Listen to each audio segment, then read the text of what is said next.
Hello. Hi. Sa pangalan po ng katilang Yesu Cristo, isang mapagpawang umaga po sa bawat isa. Andito po tayo sa pagpapatuloy ng gawain na kung saan meron tayong mga aralin, itas, na ilagkan loob para alakayin at bigyan ng buhay upang ito'y ating magamit sa ating mga pang-araw-araw ng pamumuhay. Ngayon, kako tayo dito sa isang aralin. Kung mapapansin natin, last week, ito yung naging topic na ibang video. Marahil, meron mga wala nung last week at nandito ngayon, kaya ibinalik. Bila ang Bernabe, parehas lang ang topic, pero binabalik sa kanila. Ngayon, ang kwento dito, tungkol kay Maria. Sabi dito, ang ikalim na buwan ngay, sinugo ng Diyos ang Anghel Gabriel sa isang bayan ng Galilea, ngalay Nazareth, isang dalagang mag-aasawa sa isang lalaki na ang kanyang ngalay Jose, sa angkan ni David at Maria ang pangalan ng dalaga. At pumasok siya sa kinarunan niya, sinabi magalangka, ikaw na totoong pinakamamahal, ang Panginoon ay sumasayo. Datapwat siya totoong nagulumihanan sa sabi nito at inisip sa kanyang sarili kung anong bakit kaya ito. At sinabi sa kanya ng anghel, huwag kang matakot, Maria, sapagkat nakasumpong ka ng biyaya sa Diyos. Narito, maglilihi ka sa iyong tiyan at manganganak ka ng isang lalaki at tatawagin mo ang kanyang pangalan, Jesus. Siya ay maging dakila at tatawagin anak ng katastasan at sa kanya binigay ng Panginoong Diyos ang luklukan ni David ng kanyang ama.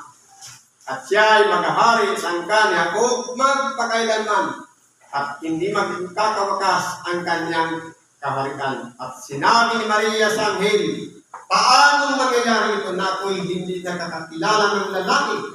At sumagot ang anghel at sinabi sa kanya, baba sa iyo ang Espiritu Santo at nililiman ka ng kapangyarihan ng kataas-taasan. Kaya nga ang banal na bagay na ipapanganak ay tatawagin anak ng Diyos. Narito si Elizabeth na yung kamag-anak ay naglihirin naman ng isang anak na lalaki sa kanyang katandaan. At ito'y ang ika-6 na buwan niya na dati tinatawag na bakog, sapagkat walang salitang mula sa Diyos na di may kapangyarihan. At sinabi ni Maria, narito ang alipin ng Panginoon, mangyari sa akin ang ayon sa iyong salita, at iniwan siya ng anghel. Pero kung mapapansin natin, merong dalawang nag-uusap. Yung Arkanghel Gabriel at si Maria. Yung bakit pa lang ni Arkanghel Gabriel? Kung baga nagulumihanan ngayon si Maria. Sapagkat, doon pa lang sa sinasabing, ikaw ang totoong pinakamamahal, ang Panginoon ay sumasayo. Ngayon po, pansinin natin, gaano kaya ang reaksyon ng isang tao kapag sinabi, ang Panginoon ay sumasayo? Ilagay natin sa buong nating buhay, ang Panginoon isisilang sa pamamagitan ng isang dalaga. Ngayon, ilagay natin ang ating sarili sa kalagayan ni Maria. Sumibol na ba sa ating pagkatao ang presensya ng Panginoon? Tinanggap pa namin siya bilang ating Panginoon. Sinunod ba natin ang kanyang mga kautusan, ang kanyang mga aral o ibanghilyo na ating pinapakinggan? Minsan ba'y nabatid na tayo ng ating kapwa, ang Panginoon ay sumasayo? Dahil po, kung dati ang ating bibig ay walang preno sa pagsasalita, lalong-lalo na kung palamura, Ngayon nakita tayo ng ating kapwa. Yung mga bulalas ng ating bibig, napapakinabangan ng ating kapwa. Kasama naman tayo sa pinagsabihan, ang Panginoon ay sumasayo. Dahil nararamdaman nila yung presensya na kapag kausap tayo ng ating kapwa, ang lahat ng mga binibitawan nating salita sa ating bibig, mayroong biyaya para sa kanila. Kaya hindi tinan po natin dito, ito ay pag-alaala na kung saan,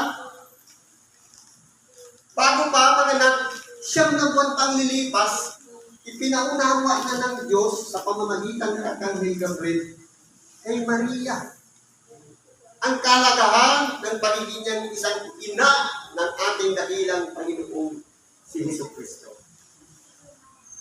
Ngayon po, ilagay natin sa ating totoong buhay, hindi po yung pinag-uusapan dito kung ano ang magiging kalagayan ng panganganak. Ang tinuturo dito, yung relasyon natin sa anak ng Diyos. Tayo ba ay karapat-dapat na gamitin ng Diyos? Di ba malapit ng pagdiriwang natin ng October 3rd celebration na yan ay ginaganap natin bilang pag-alaala sa pagdating ng ating dakilang Panginoon na isinilang siya ng isang babae upang panganak dito sa ibabaw ng sanglibutan. Ngayon po, darating ng October 3rd celebration. Sa oras kayo yun, tayo ba ay dapat na gamitin ng kanyang kapangyarihan upang sa ganon maging kalugod-lugod tayo sa kanya, katulad ng pagbatid ni Arkanghel Gabriel kay Maria, na tayo kaya ay karapat-dapat sa paningin ng Diyos. Kasi kung titignan po natin,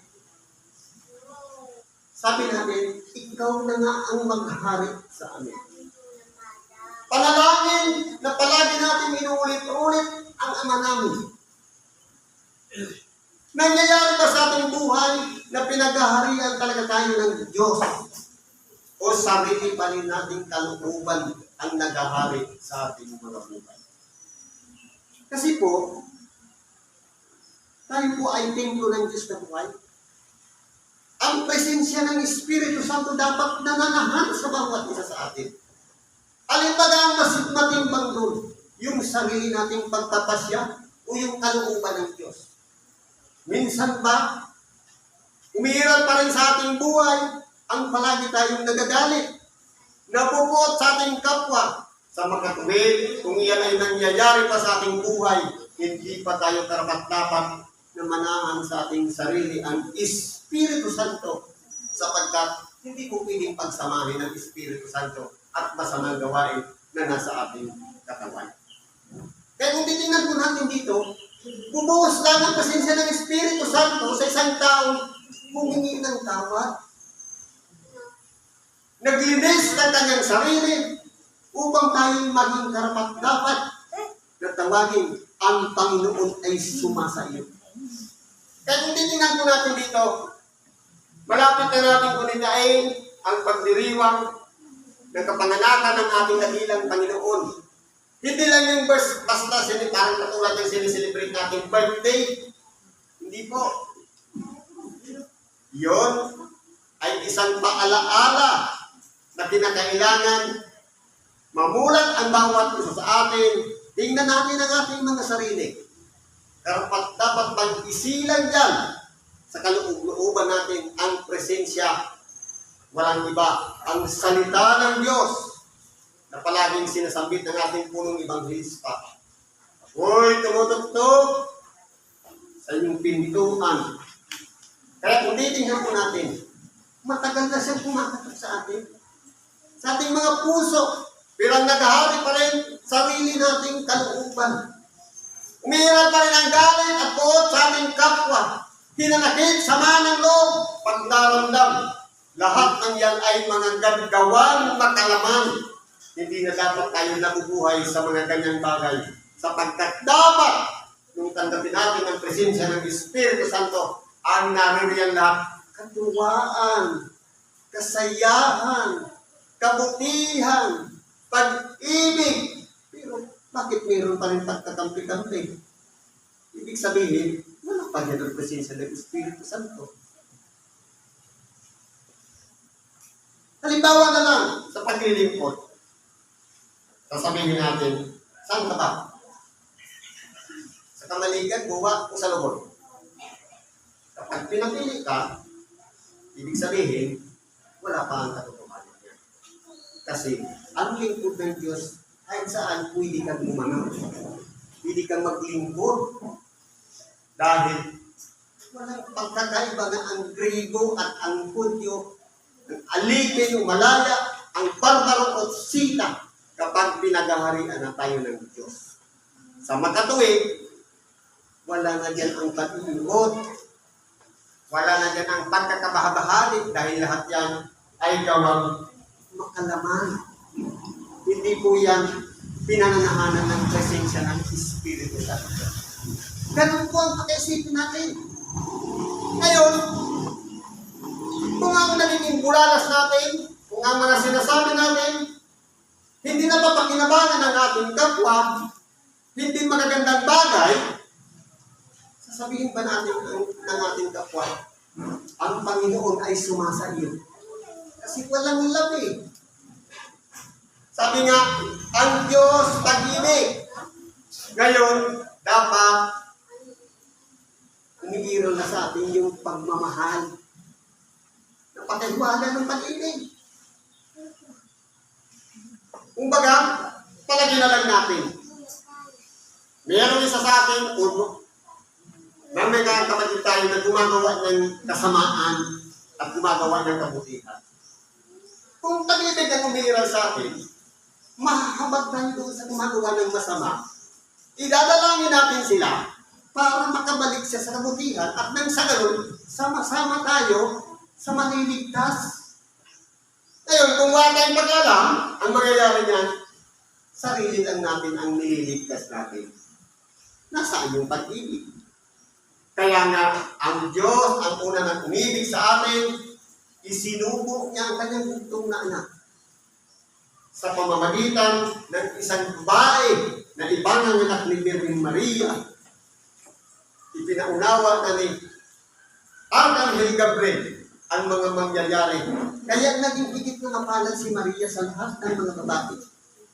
Ang sabi ni Maria, paano mangyayari yan? Wala akong nakikilalang lalaki. Ikaw ay nililiman ng Espiritu Santo. Ngayon, ito yung pakiramdaman natin. Paano mangyayari sa ating buhay na ang Panginoon ay mananahan sa ating mga puso? Kinakailangan tayong niliman ng Espiritu Santo. Ngayon, mayroon mga balati dyan sa ating puso. Sama ng loob, binanagit, puot, galit, at kung ano-ano pa man na bagay. Yun ang pumipigil at kumukontra upang hindi natin maramdaman ang presensya ng Espiritu Santo. Kaya, tumaan man ang paulit-ulit na mahal na araw, kapanganakan ng ating dakilang Panginoon, hindi pa rin tayo nagbabago. Ang mangyayari niya, sabi niya, bigis niyo, balik sa dating ugali. Saan yung nilalarawan ng mga apostol? Sabi ni Apostol Pedro, sila inihalin tulad sa isang baboy na matapos na linisan, nagbabalik na muli sa dating nilang pinagluluban. At katulad din ang sa mga aso na matapos na isuka, inilabas niya lahat ng kasamaan sa kanyang katauhan. Kinakain niya muli yung suka niya kanyang isuka. Dapat pa mabuhay ang tao sa ganyan? Sabi nga, hindi dapat ibinibigay ang isang bahaging banal sa mga baboy. Kaya kung titingnan po natin, Tanungin natin ang ating sarili. Meron pa ba tayong bisyo? Pero tinanggap na natin ang presensya ng Espiritu Santo? Tayo po ang makasasagot niya. Kung pinagkatiwalaan na tayo ng Espiritu Santo, dapat ang katawan natin, iniingatan na rin natin sa mga bisyo. At hindi na yan nagagaya ng mga bagay dito sa ibabaw ng sanlibutan. Kundi ang presensya mismo ng Espiritu Santo. Mananahan sa ating mga buhay, yan po ang magtuturo sa atin ng mga kabutihang bagay. Kaya malapit na ang pagdiriwang ng ating kapanganakan ng ating dakilang Panginoon. Ihanda natin ang ating sarili. Hindi lang sa kontribusyon, hindi lang sa regalo, kundi sa buong nating pagkatao na maging karapat-dapat tayo sa harapan ng ating dakilang Panginoon. Hanggang dito ako, salamat sa Diyos at anuman ang ating mga kahingan, karaingan man. Lapit natin yun sa Diyos, pagkatiwala sa Kanya, sapagkat siya lang pong nakakaalam at siya ang sasagot sa lahat ng ating mga idinulog sa Kanya. Salamat at mapagpalang umaga sa bawat isa.